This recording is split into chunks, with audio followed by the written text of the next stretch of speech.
a bunch of young guys. I've been in rooms with them. I've heard them speak, talk, etc.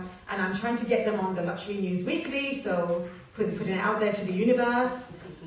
And they approached Dolce & Gabbana and said, you are an incredible Italian brand. We like your style, etc., etc.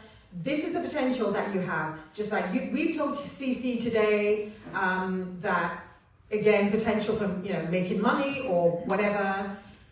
And they said, sure. So they did a first drop. So whenever somebody does a collection of NFTs, it's a drop, that's the slang. Like Beyonce drops an album or whatever. So they did their first drop. They did, and this is, where if I could do my NFT again, which I'm going to do, this is what I would do. They did 9 curated pieces, and it was a mix of pieces from jackets to crowns to dresses, and there were just 9. So limited availability, number one, because after all, it's luxury. Then the second thing they did was the way in which they used the PR. ABBA is a phenomenal storyteller, because when you do an NFT, it's not a matter of just converting a drawing into digital art.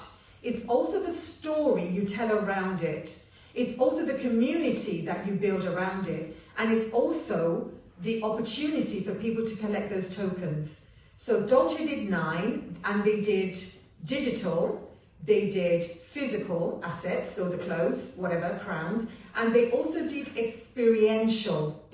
So if somebody buys an NFT, they could possibly get in, they open the smart contract, and imagine you're getting front row seats. You're going to be flown out to Italy, and you're getting front row seats. And I thought, oh my God, this is so cool. The thing is, they didn't do a massive press release or anything. I found everything out on Twitter. So I reached out to UNXD. Like I said, I'm nosy, I'm curious, I'm sorry. I will dive down those rabbit holes. So I reached out to UNXD for comment, and the one thing about running a podcast is that my thinking, Kubi yesterday, she said, you've got to think different. I'm not a podcaster, I'm a newswoman now. So if I sniff news, I've got to go. And also, all of us here, we're not just what we do, we are now content creators, we are media centers. Danae, remember what you were talking about yesterday? That is what we are now. So the days of, well, I've got time, blah, blah, blah, blah, blah, forget about it. We've got to do everything, right? So I reached out to UNXD, and they said, yeah, this is what we're doing, blah, blah, blah, blah, blah. So that drop, obviously, actually, you can imagine, it sold out within half an hour. Now, Dolce & Gabbana, they've upped the ante, they're doing another drop.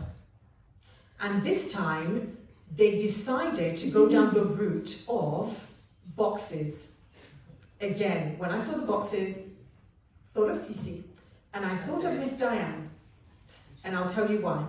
So they're doing 3 levels of boxes. They're doing black, they're doing gold, and they're doing platinum.